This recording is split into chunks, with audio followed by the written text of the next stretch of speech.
Good afternoon. Welcome to AEI. My name is Hal Brands. I'm a senior fellow here as well as a professor at Johns Hopkins University, and it's my pleasure to welcome you all for a discussion of strategy from the ancient world to the digital age. And this is keyed to the publication of a book to which our three panelists contributed, and I had the pleasure to edit. It's called The New Makers of Modern Strategy, and I'll talk a little bit about the genesis of the book in the moment. But this event is part of the Edward and Helen Hintz Book Forum at AEI, and these forums provide a platform to host prominent authors, that's you all, for discussion of their books on issues of national significance. So we are, of course, very grateful to Edward and Helen Hintz for their support of AEI and their commitment to our mission.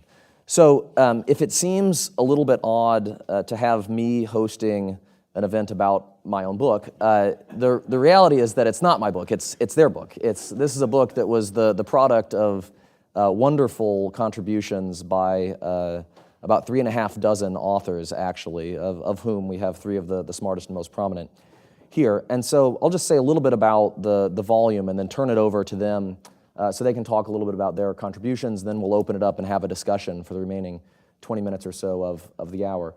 But if you're not familiar with the Makers of Modern Strategy franchise, the book that we're marking the publication of today is actually the third installment in a series that began during World War II. And so the first volume was edited by a scholar named Edward Mead Earle. It was published in 1943, right in the middle of that conflict.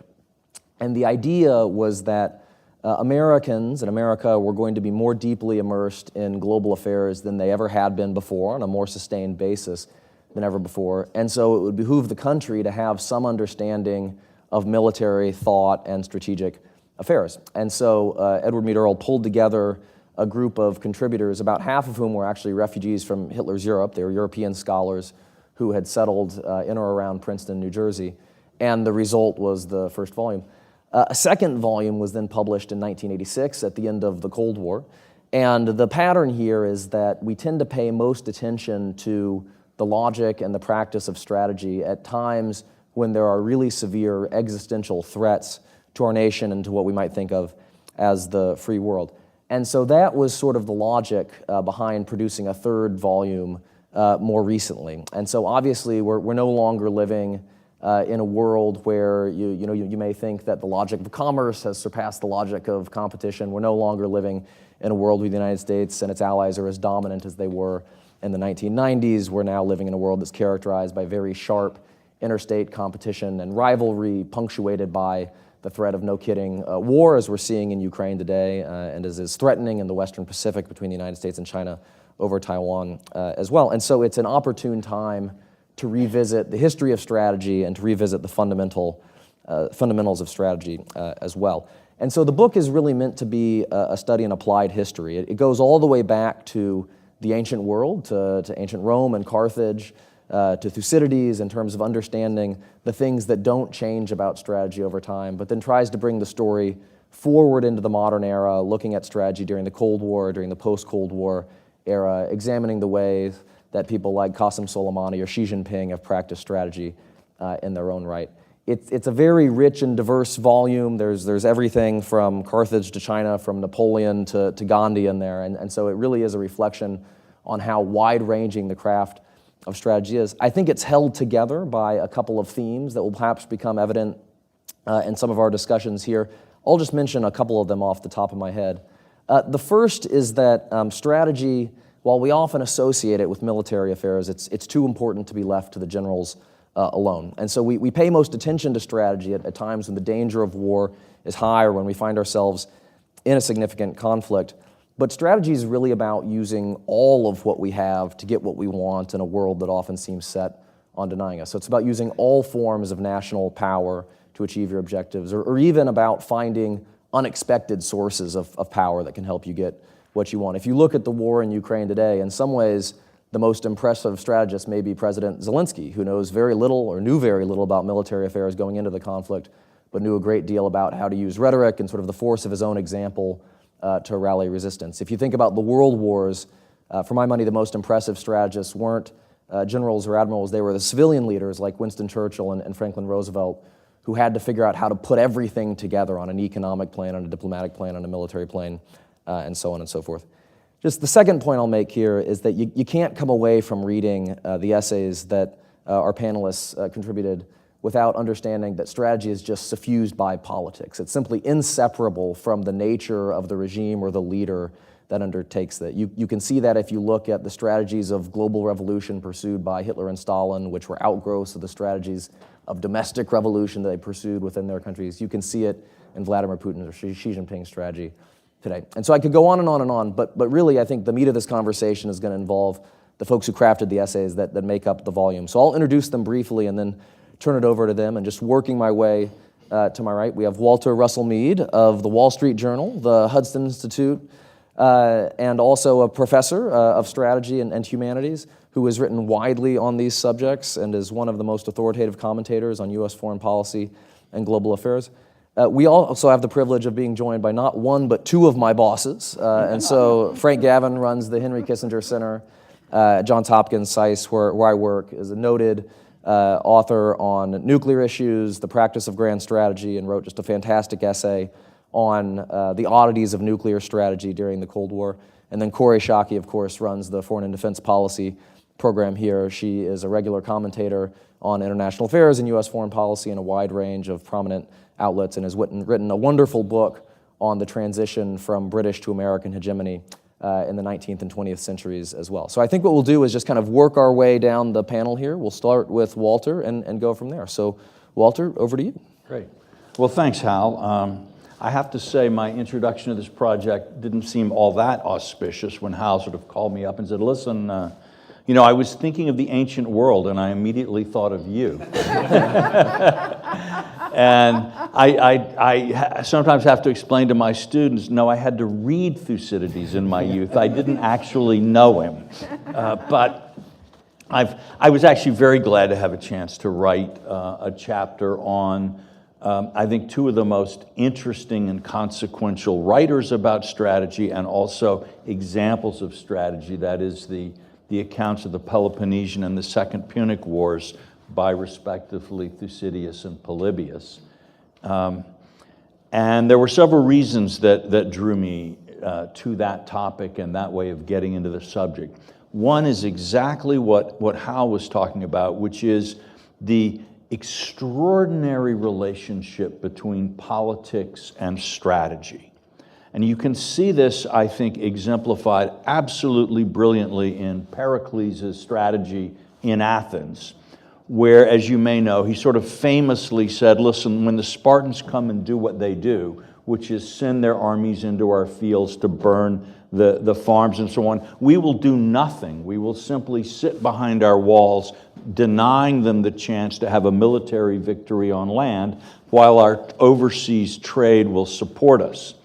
And we read in Thucydides that this was not all that popular in Athens as a strategy, but it worked. And we also read that even during the plague, Pericles' domestic opposition was never able to force any change on his policy or drive him from office, and that's in a very volatile city. Well, you think about this for a little bit, and you can sort of see why. Pericles' political position in Athens was that he was descended from the old aristocracy, a bit like a Franklin or Theodore Roosevelt, someone who comes from blue blood but rises to office being seen in some ways as a tribune of the people. And so Pericles knows the old Athenian upper class, but his power base is the average person. And when you think about the economics for a little bit, the economic power base of his domestic political opponents, the aristocrats, was their ownership of farms and villas in the suburbs of Athens outside the walls. While the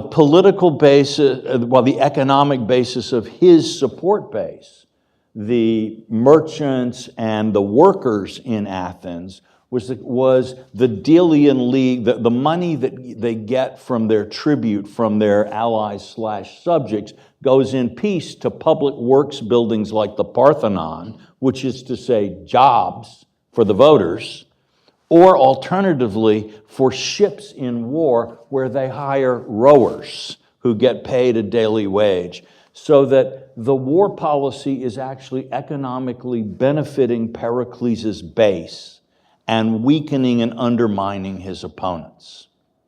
It's a brilliant example of someone crafting a policy that makes sense in terms of the external politics of the state, but that also makes sense for their politics inside.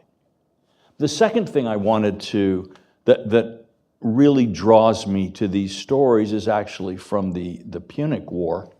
And we all talk about, I mean us old fogies who are interested in the classics perhaps, but we always talk about Fabian tactics and Fabius, the general and dictator in Rome, who famously said, a little bit like Pericles, the way to beat Hannibal is not to go out and fight Hannibal head on.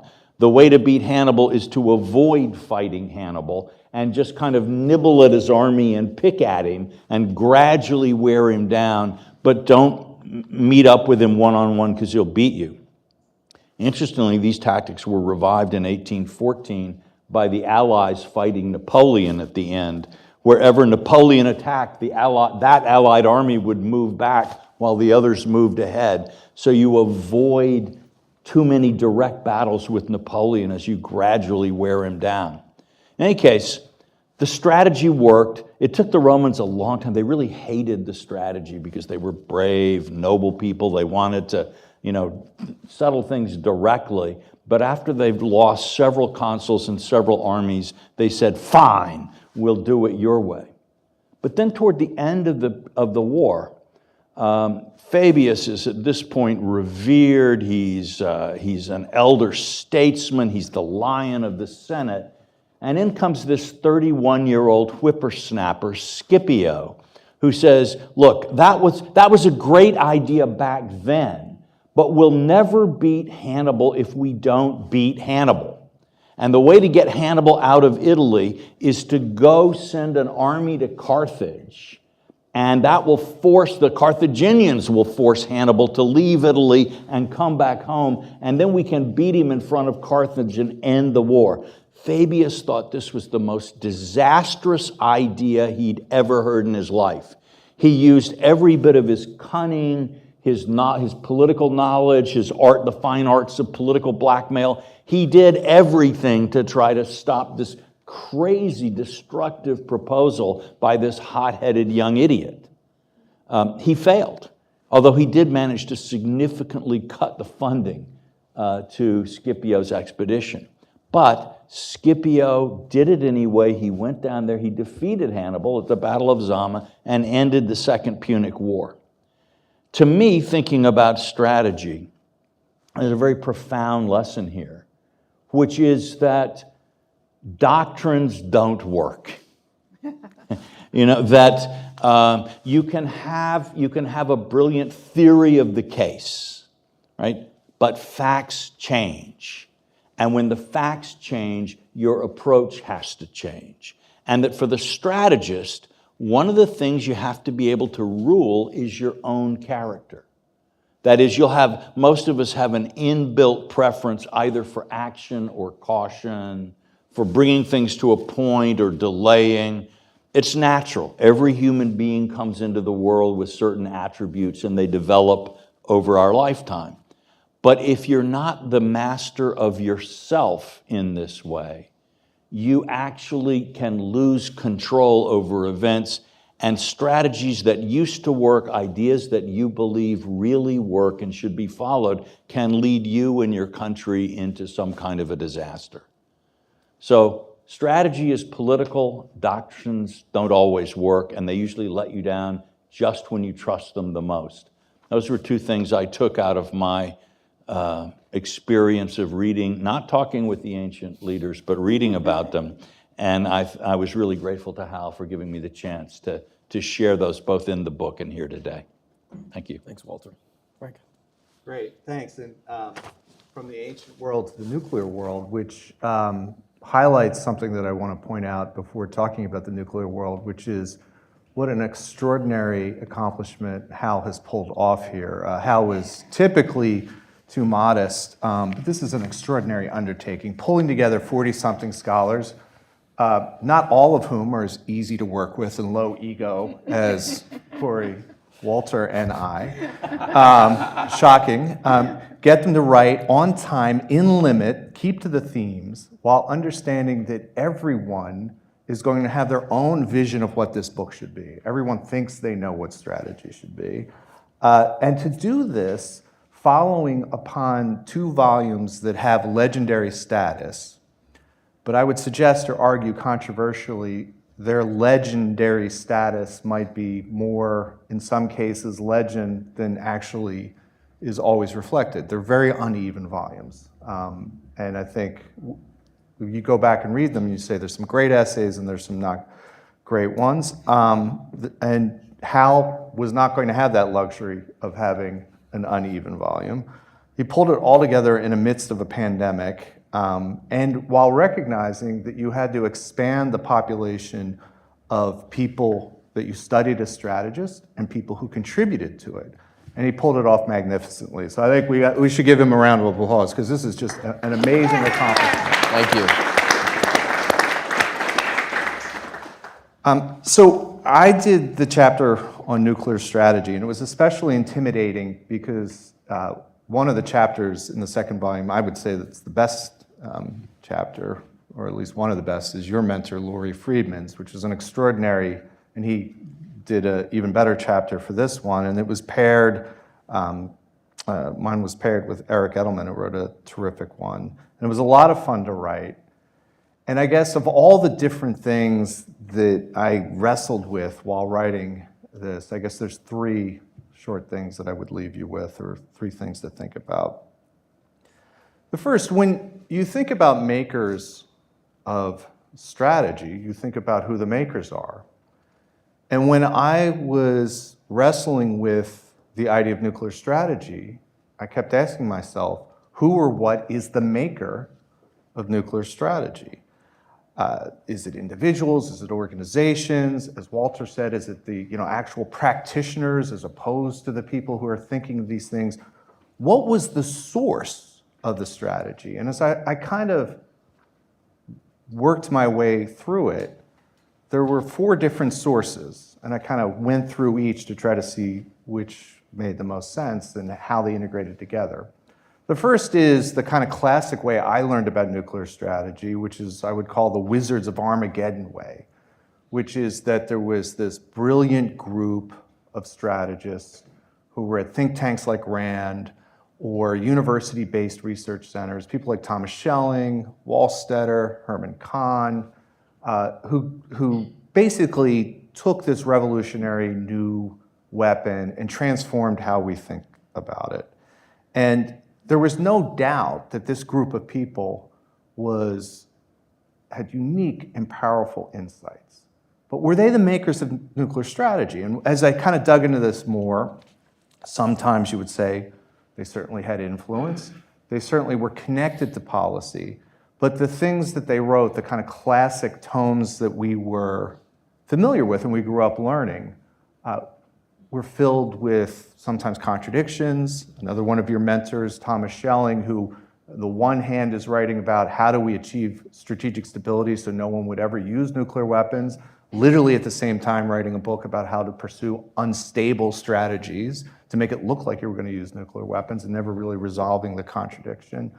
But then how those ideas work themselves into the actual policy, which led me to the sort of second place I looked, which was the official speeches, the doctrines, the types of things like when John Foster Dulles went up to the Council on Foreign Relations and gave his massive retaliation speech, or Secretary of Defense Robert McNamara gave his No City speech, first in front of NATO in Athens, and then as a college graduation speech at Michigan, which I always found must have been a weird, having just gone to my daughter's college graduation, I was glad the commencement speaker was not laying out a nuclear strategy. I would have found that a really odd way to celebrate her transition to adulthood, but Robert McNamara had his own style.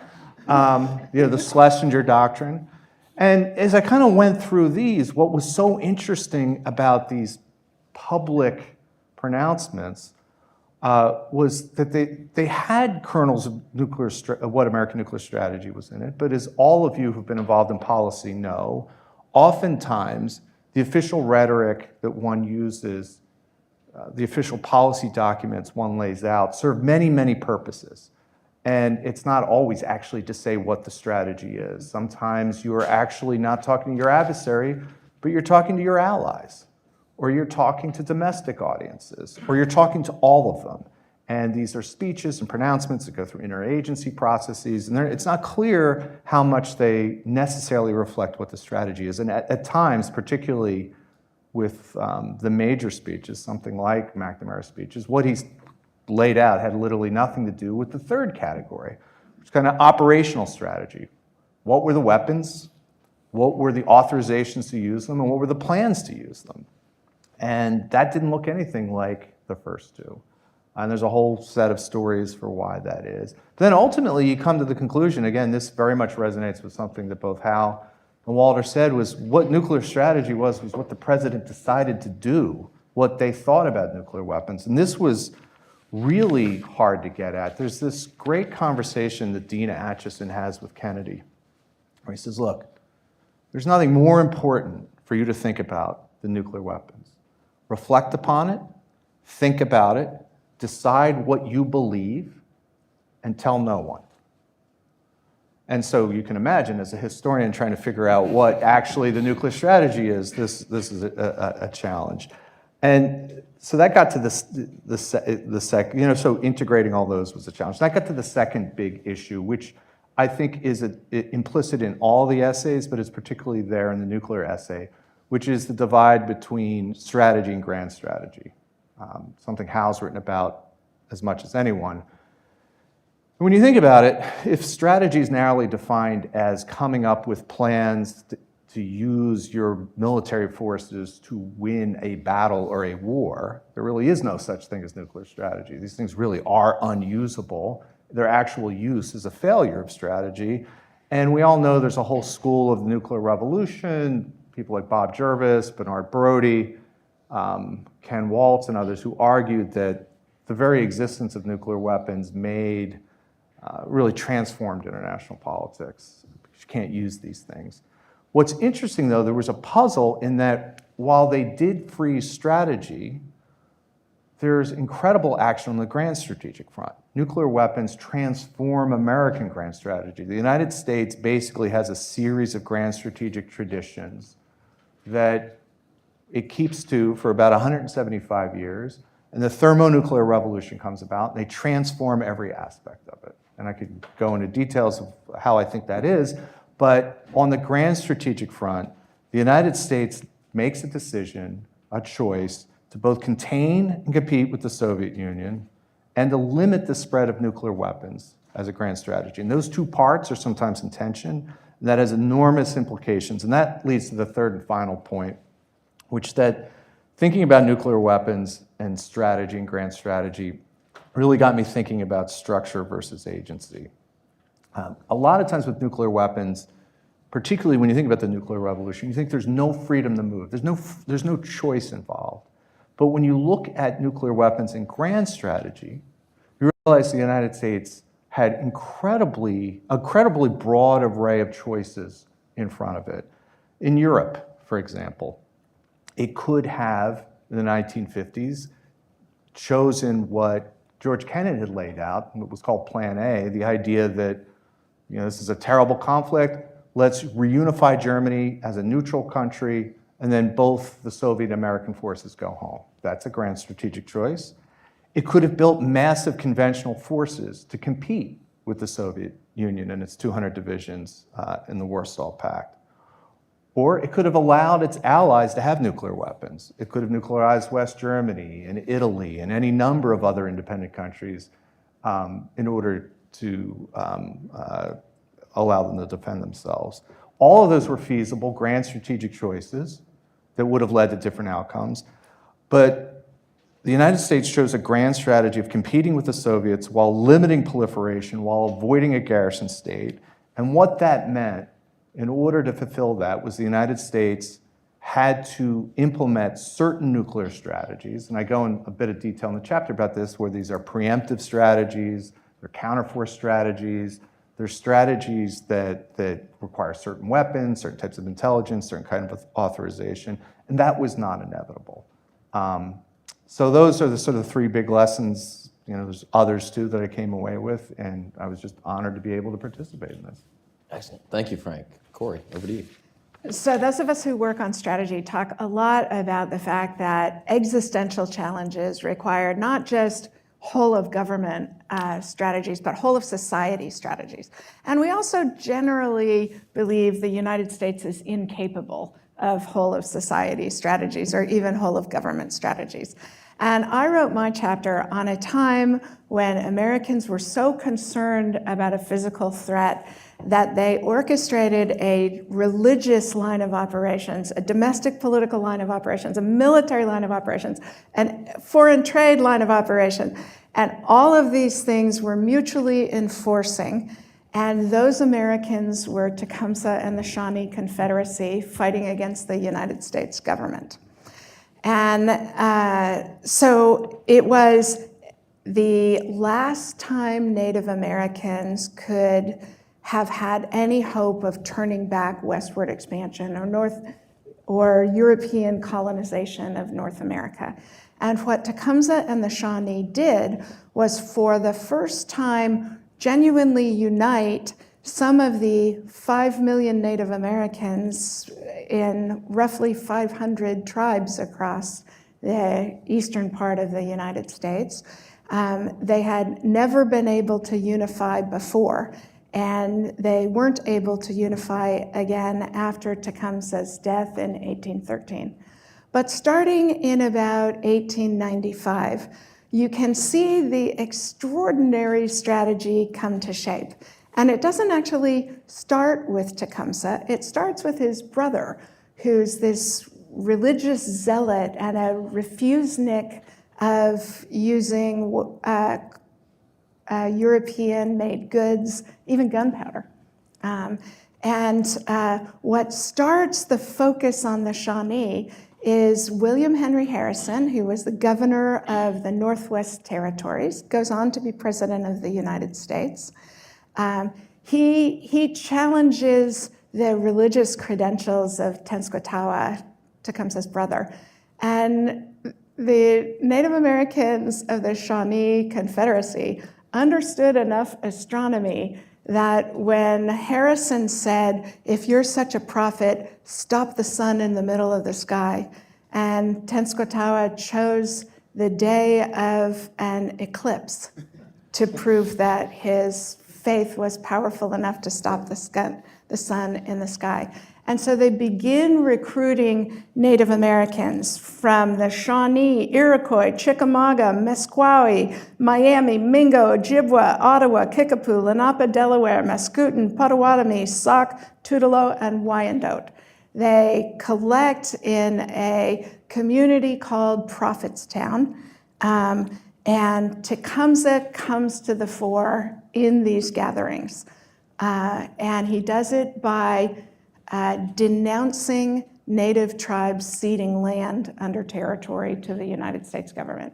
He argues there is no Native tribe that has successfully ceded land and retained its culture. So he makes the case that this is a defensive fight and it's an existential fight. And he capitalizes on religion to recruit an army, but not just religion. The Shawnee Confederacy under Tecumseh uses religious and social means to radicalize and unify the tribes. They delegitimize leaders willing to cede land. They popularize an economic model resistant to land cessation. They develop a foreign policy that provides sustenance to Native communities through association with the British. So the British feed their women and children while the fighters go and fight. And they were successful on the battlefield. The elements are mutually reinforcing. And so what the Shawnee do is practice excellence at the art of strategy, right? They maximize their prospects of success by shrewd orchestration of all of the elements available to them. And they're good enough at it that by 1807, William Henry Harrison sends this description of Tecumseh to the Secretary of War.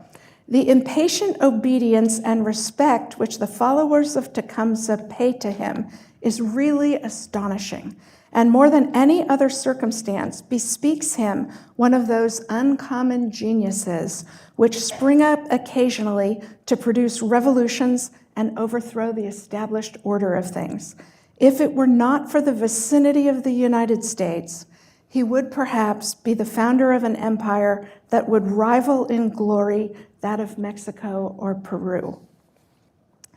What he does is recruit Native American tribes along a Maginot Line of 1,200 miles long from Lake Erie to the Gulf of Mexico, right? It had not been achieved before, and it would never be achieved again. And had the Shawnee Confederacy succeeded, it would have foreclosed European settlement west of the Ohio and forced a different pattern, denied the use of the Mississippi River as an economic engine of American economic development, prevented utilization of the West's natural resources, and constrained the United States to an eastern seaboard country rather than a continent-spanning behemoth. Harrison sees the challenge that this convergence is creating, and while Tecumseh is out recruiting some of the most difficult to bring into the Confederacy, what European Americans describe as the 5 civilized tribes, Harrison proceeds and burns the community of Prophetstown. This is the famous Battle of Tippecanoe that makes Harrison a national celebrity, right? He runs for president on Tippecanoe and Tyler too. But what that action does is actually cement the Shawnee in support of Tecumseh, right? It proves Tecumseh's case that there is no treaty with the United States that will be honored by the United States. And produces a force that Tecumseh pulls together and wins military victories at Canard River, Brownstown, Mongaughin, Fort Detroit, brings the British into the fight more fully on the Shawnee side. They take Fort Detroit and several others, and they force the United States during the War of 1812 into a 2-front war, right? Which is always what you want to do with your adversaries, disparate enough to require 2 separate armies. But this does not last long, because a young Navy captain by the name of Perry manages to figure out that the crucial weakness of the Shawnee Confederacy is, again, as Walter said, don't fight them on the battlefield. The Shawnee fight forced more casualties on the United States Army than anyone else had, precipitated a doubling of the size of the United States Army in order to confront this fight. But what Perry understood was that their weak point, their Achilles heel, was the reliance on British supply to the tribal communities. And Perry cuts the supply line, and you begin to see Native fighters return home to take care of their families. It crests at the Battle of the Thames in 1813, where Tecumseh is killed, and that's without his magnetism, his leadership, his organizational abilities, the Confederacy fractures. And it takes us to takes me to a couple of conclusions. First, even the best strategy can be overcome by superior resources, right? It's hard to think of things that the Shawnee could have done better. Figuring out gunsmithing would be one. A hunter-gatherer lifestyle was inadequate to be able to produce the resources to free all the men up from the reservations. So they get overwhelmed, not just by Perry cutting that supply line, but by the sheer number of European settlers willing to move into Indian country. That is the resource that the United States government harnesses to the destruction of the Shawnee Confederacy. And you can see it actually, it was the governor of Michigan at the time, Lewis Cass. He spends 15 years agitating that there is no compromise that can be made with Native tribes, and he becomes the Secretary of War in Andrew Jackson's administration and administers the Trail of Tears that drives all Native American settlements west of the Mississippi. So the first, even great strategies can be overcome by resourcing, but the second sad conclusion is that failure in one instance prejudices future options. And you see that with the Trail of Tears and the depopulation of Native Americans from their tribal lands. All right, thank you, Kori. I think you can get a sense just from hearing Kori, Frank, and Walter talk about their contributions that the essays, they cover a wide range of subjects, but they're all really richly historical. They come up with pieces of the historical record that may not have been obvious to those of us who've just kind of had the stylized narrative of the past. But most importantly, they all speak to, I think, larger, timeless challenges of strategy, which are relevant in some of the questions that the U.S. confronts today. So I want to move to a discussion at this point, and we'll take questions in a moment, but I want to pitch a couple of questions at you guys. And Kori, I'm going to start with you. And so you talked about needing an all-of-society response to an existential challenge. I'm sometimes told that China presents an existential challenge to the United States today. And so how are we doing in terms of coming up with an all-of-society response? And if we are falling short, why might that be the case? I would give us a solid C-. But you can begin to see the gears meshing of the American government and even broader American civil society, businesses, religious groups, begin to mesh the gears to confront the challenge of a stampedingly successful China. But as your and Michael Beckley's excellent book and the work of Derek Scissors and others in the firmament demonstrate, we are now looking at the problems of a stalling and possibly unsuccessful China, which is a different set of challenges and for which you need different tools. So we are just about to get serious about banning investment into Chinese technology companies that are extensions of their government. You see Apple attempting to move its 25% of its supply chain out of China within 2 years. So you can see us beginning to get it right. And of course, the worst mistake an adversary can make against the United States or against most free societies is to give us time to win the political argument domestically, because that's a source of orchestrated, broad civil society and governmental action. Great. So Frank, I want to toss one to you. You've written, obviously, about the historical dimensions of nuclear strategy. I know you've also thought about more recent lessons about nuclear strategy that have come out of the Ukraine war. And so given that it's on everybody's minds at the moment, does what we've seen over the past year in Ukraine, do you find that it reinforces the conclusions that you took away about nuclear strategy in the chapter? Does it modify them? Have you thought any differently about it in light of recent events? Yeah, I would say there have been some surprises and then some things that you would have expected from the nuclear strategy literature. I think the surprises are a couple of them.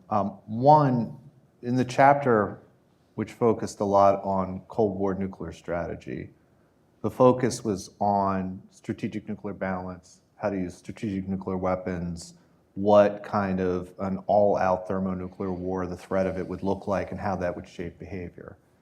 And that seems to be less of the issue now than the use of nuclear weapons on a lower and a tactical level.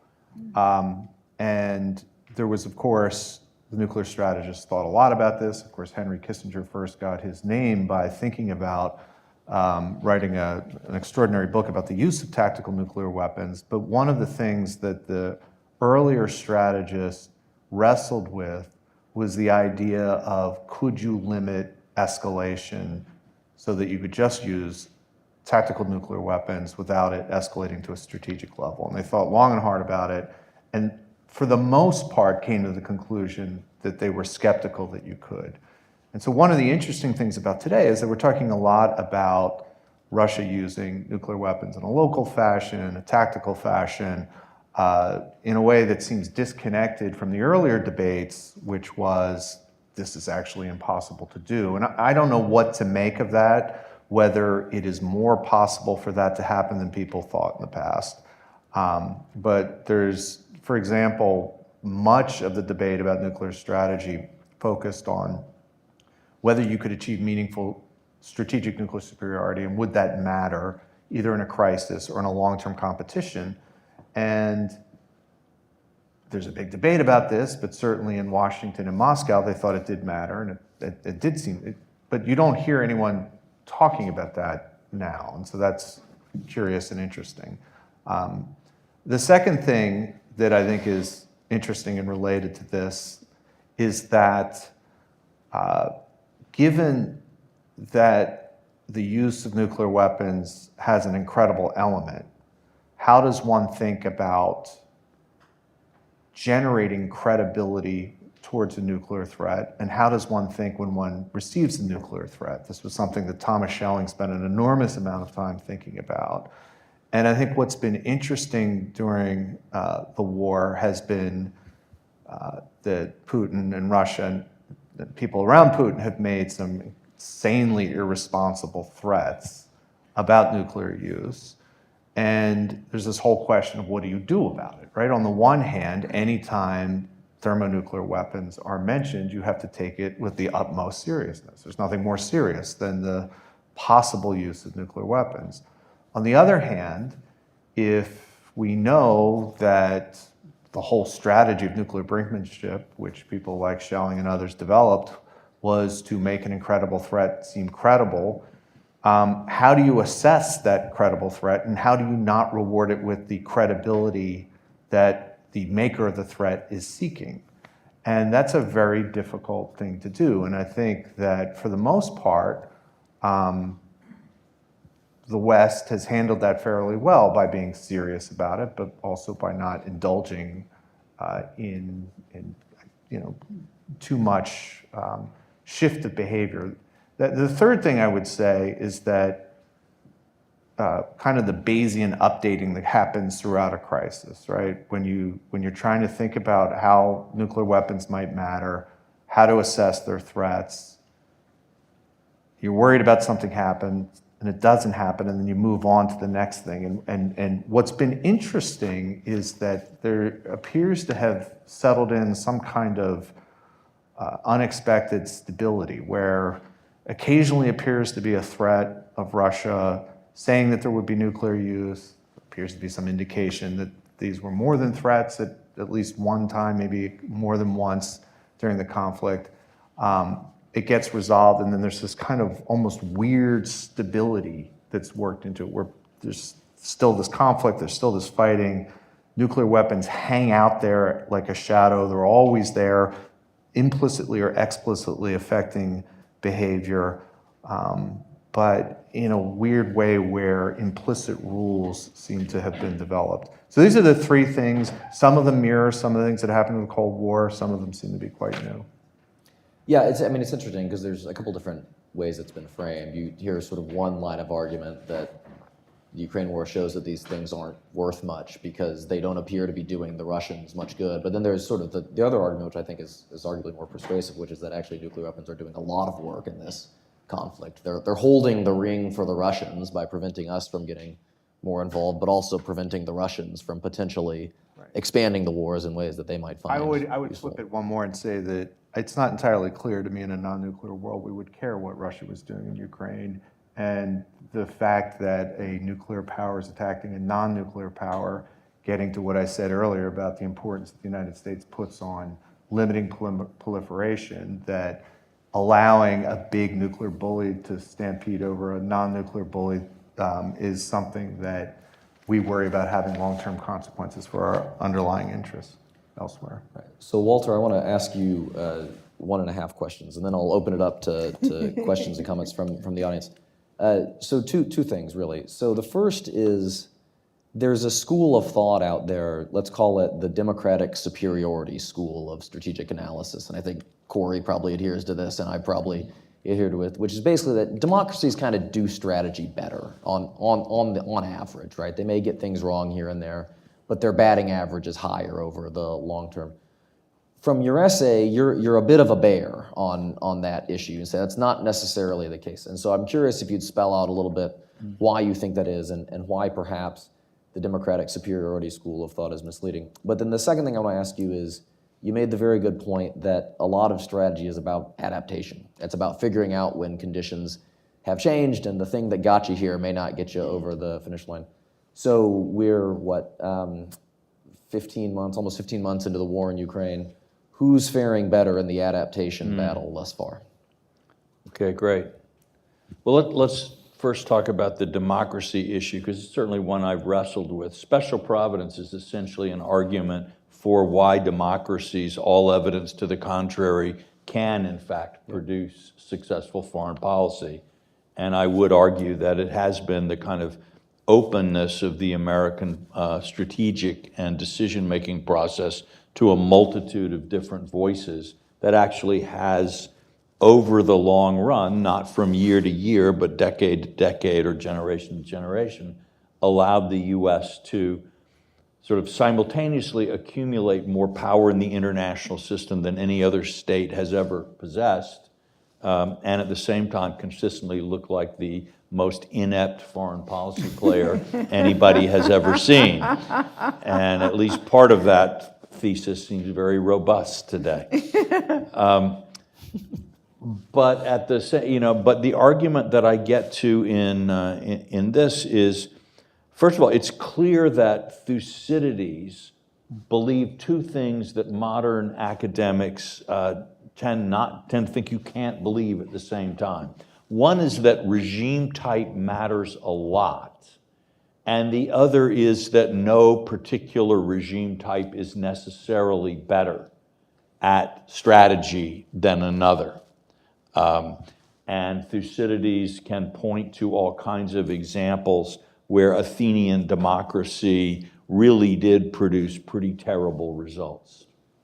Now, some of this is his own bias. Thucydides, I mentioned that Nicias, who was a nice anti-democratic conservative, was responsible for the greatest Athenian defeat in the war, while Cleon, who Thucydides fingers as the worst demagogue ever, actually wins the big battle at Pylos.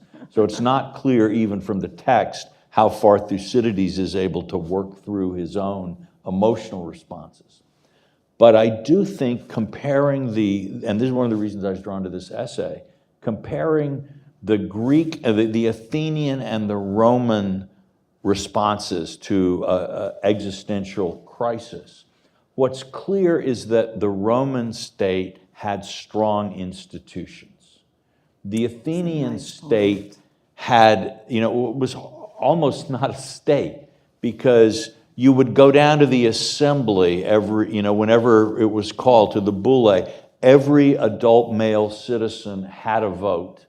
And the votes could be on anything from totally reversing the decisions that you made before, to firing your current generals, to exiling someone for 10 years from the city. Almost anything could happen on any given day. And so that really, that put an enormous weight on having a genius in charge who could make the system work. So it does seem to me that we can certainly look around the world today and see democracies where, and I suppose it's a Goldilocks kind of thing, that some democracies are so hot they're unable to produce good long-term thinking, and some states, and some of them could be democratic, are so cold that they don't really get the benefits of the kind of diversity and argumentation and consensus building that a democracy gives. So I would say Goldilocks democracies are better at foreign policy, but simply because something calls itself a democracy or even fits this, the set of charts that Freedom House or some other group might come up with using the absolute best state-of-the-art, as of this moment, political science theories, that thing may not work very well. So again, I would just suggest that, what do they say, in theory there is no difference between theory and practice, but in practice there is. And this is, so that the strategist has to be aware of that. On the Ukraine-Russia thing, it really is interesting. There's so many, not that I recommend the experience, but living through a real-time war does teach you an awful lot about wars of the past. And one of the things that has really been driven home on me, and this one is, conventional wisdom is basically worthless when it comes to evaluating the course or future direction of the war.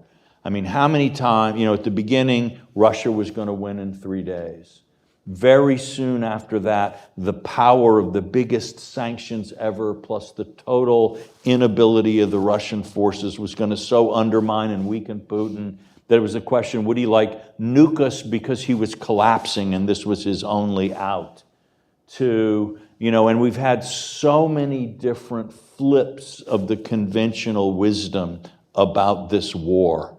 And I suspect we are going to have some more before it happens. So that makes me cautious about saying who's succeeding and who's not. But I do think something that is happening in this war that does seem to be common in a lot of wars, which is that both sides go into the war with a theory of victory.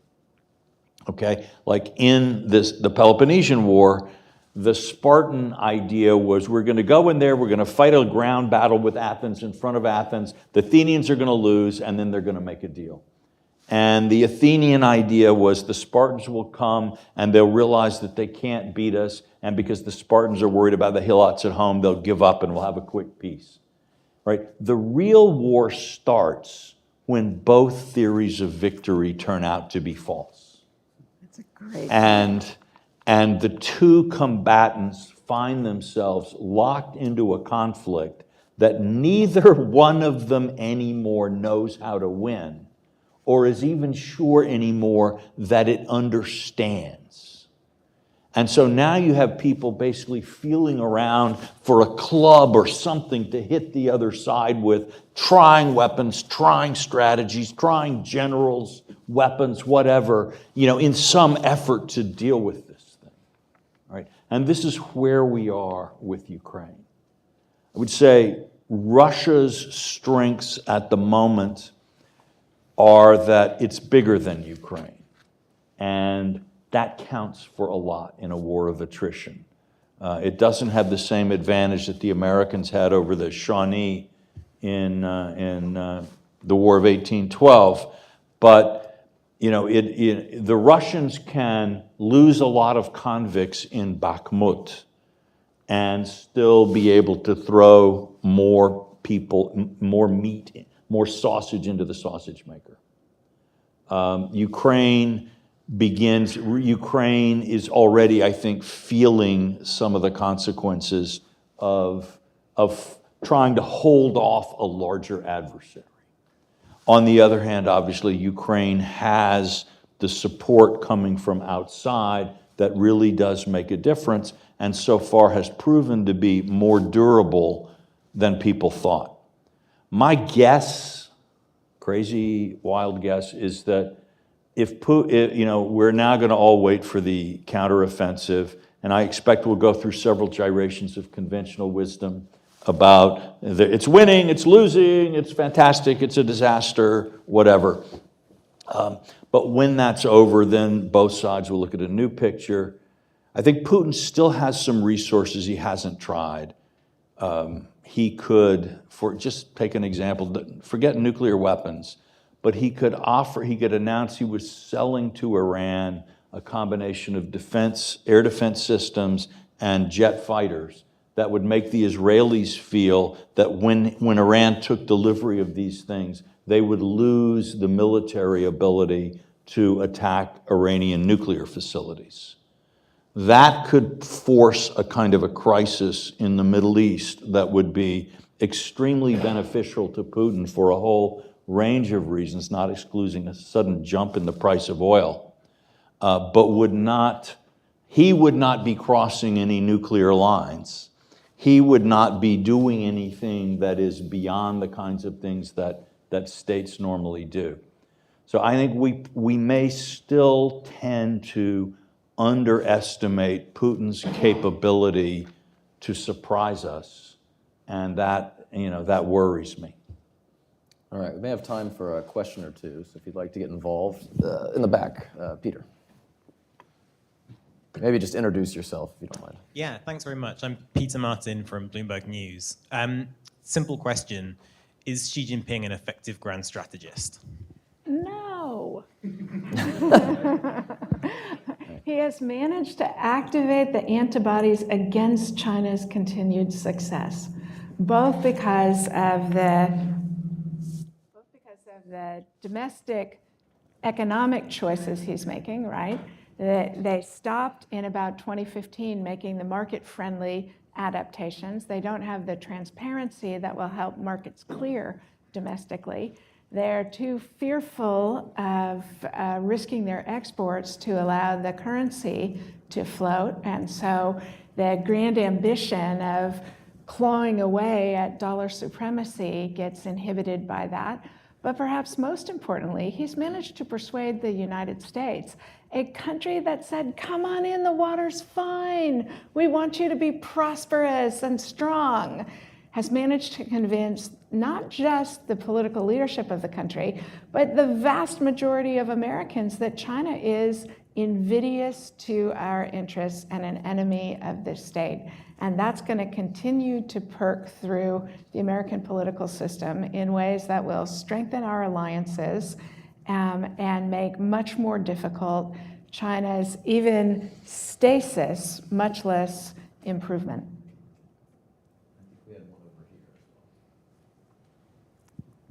My name is Roger Cochetti. I'm an author and an editorial contributor on technology policy for the Hill newspaper.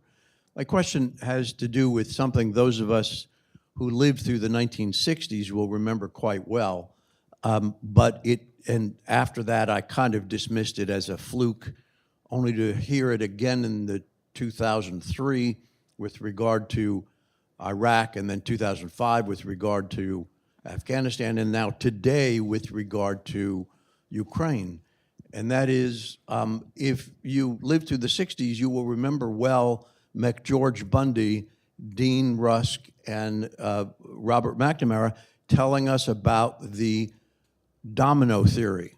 If Vietnam fell, Thailand, India, Pakistan, Turkey, Greece, Italy, France, Britain, Maine, New York.